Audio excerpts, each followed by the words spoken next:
히브리서 11장에 나오는 인물들을 향하여 성경은 이렇게 평가한다. 이런 사람은 세상이 감당하지 못하느니라. 얼핏 들으면 이해되지 않는 말씀이다. 기드온이? 바락이? 삼손이?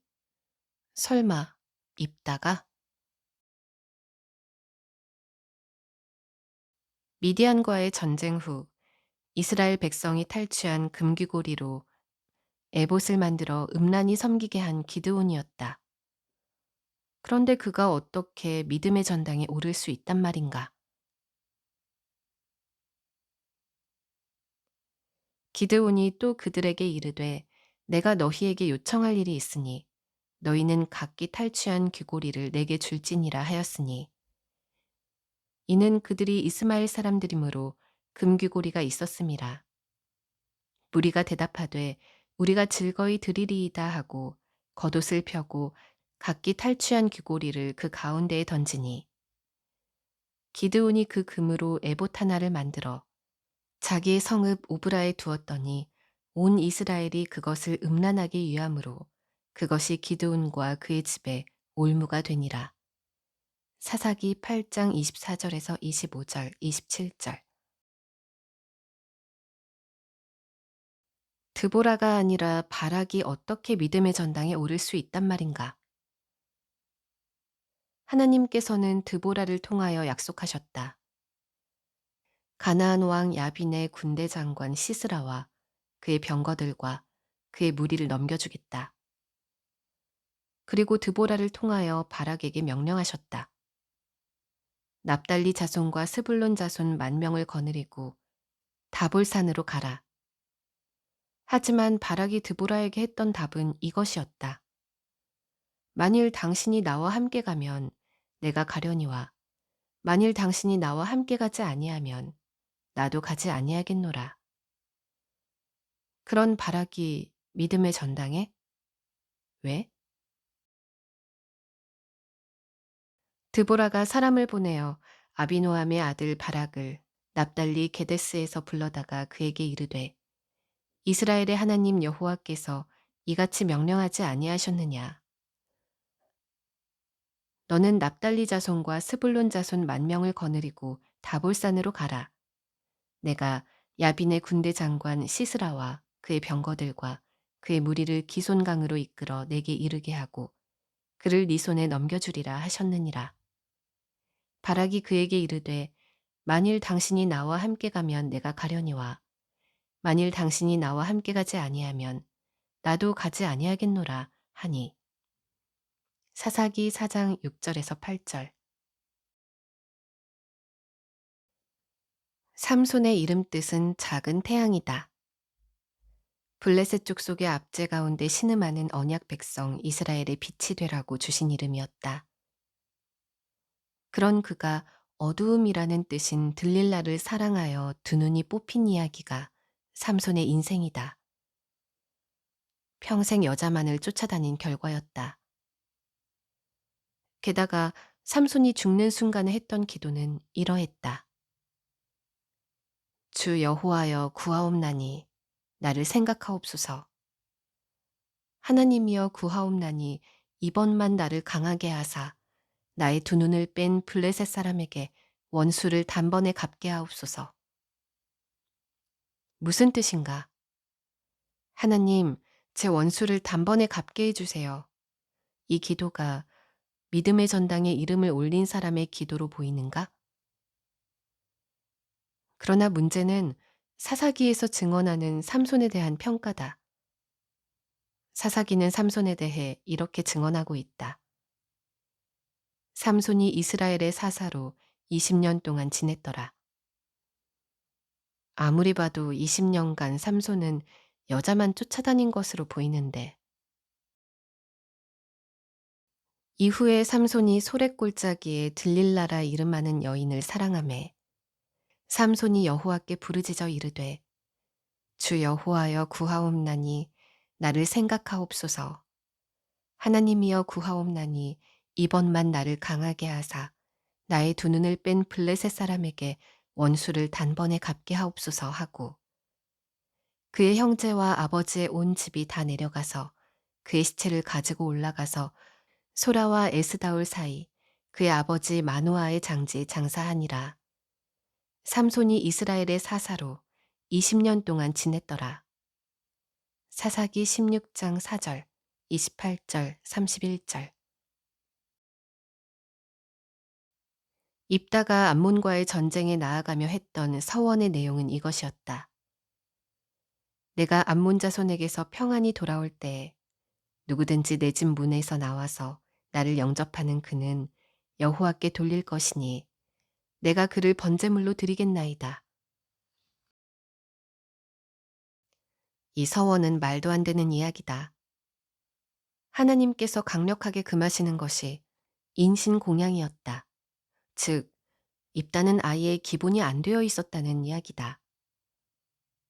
그런 입다가 어떻게 믿음의 전당에 오를 수 있단 말인가? 이에 여호와의 영이 입다에게 임하시니 입다가 길르앗과 므낫세를 지나서 길르앗의 미스베에 이르고 길르앗의 미스베에서부터 암몬 자손에게로 나아갈 때 그가 여호와께 서원하여 이르되 주께서 과연 암몬 자손을 내 손에 넘겨주시면 내가 암몬 자손에게서 평안히 돌아올 때에 누구든지 내 집 문에서 나와서 나를 영접하는 그는 여호와께 돌릴 것이니 내가 그를 번제물로 드리겠나이다 하니라. 사사기 11장 29절에서 31절. 어떻게 기드온, 바락, 삼손, 입다는 히브리서 11장 믿음의 전당에 이름을 올릴 수 있었을까? 지난 30년간 나는 이 부분이 정말 궁금했다. 도대체 이들의 인생에서 배울 점이 무엇이란 말인가? 이해할 수가 없었다.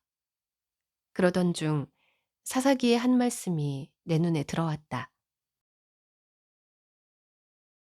여호와께서 그들을 위하여 사사들을 세우실 때에는 그 사사와 함께 하셨고 그 사사가 사는 날 동안에는 여호와께서 그들을 대적의 손에서 구원하셨으니 이는 그들이 대적에게 압박과 괴롭게 함을 받아 슬피 부르짖음으로 여호와께서 뜻을 돌이키셨음이거늘. 사사기 2장 18절. 여호와께서 그들을 위하여 사사들을 세우실 때에는 그 사사와 함께 하셨고 그렇다. 하나님의 사람이 위대한 이유는 그 사람 때문이 아니다. 하나님의 사람이 위대한 이유는 그와 함께 하신 하나님 때문이다. 지극히 당연한 진리를 내가 잊고 있었다. 앞에서 했던 말을 반복한다. 무슨 말을 하려고 저자의 지난 신앙 여정을 이야기하는가? 앞에서도 밝혔듯이 기드온, 바락, 삼손, 입다 성경인물 설교가 모여 예수의 피를 힘입어 책이 된 과정을 설명하기 위해서다. 구약에 나오는 사사들의 인물 설교에 예수님의 보혈이 연결된 과정을 설명하기 위해서다. 기드온, 바락, 삼손, 입다가 왜 히브리서 11장 믿음의 전당에 오르게 되었는지 그 이유를 설명하기 위해서다. 이들 넷이 다윗과 사무엘과 같은 하나님의 사람인 이유를 설명하기 위해서다. 우리가 기억해야 할 연결고리는 이것이다. 구약시대 백성들도 오직 우리 주 예수 그리스도를 통하여 구원받는다. 우리의 구원은 오직 예수로 말미암는다. 이 말이 낯선 독자들이 적지 않을 것이다. 그러나 스스로 계신 무한하신 창조주 하나님의 모든 구원 사역은 시공간에 매이지 않는 영원의 사역이시다. 우리는 시공간 또한 삼위일체 하나님의 피조물임을 기억할 필요가 있다. 그러므로 무한하신 창조주 하나님의 모든 구원 사역은 시공간을 초월한다. 즉, 구약 백성들도 오직 우리 주 예수 그리스도의 구원 사역으로 구원받는다. 구약 백성들도 오직 성자 하나님이신 예수님의 은혜로 구원받는다. 여호와께서 그 사사와 함께 하셨고 사사기 1장의 이 말씀을 보낸 순간 나는 30여 년 전 나에게 당신의 십자가 보혈로 열어주신 구원의 길을 떠올렸다. 지성소로 통하는 휘장 사이로 난 길을 통하여 어린 나를 만나주신 하나님을 기억했다. 이후 평생 나를 버리지 않으신 하나님을 추억하게 되었다. 단 한순간도 나를 놓지 않으신 하나님의 손이 떠올랐다. 그렇다. 우리에게 함께 하셨던 하나님께서 기드온, 바락, 삼손, 입다에게도 함께 하셨다.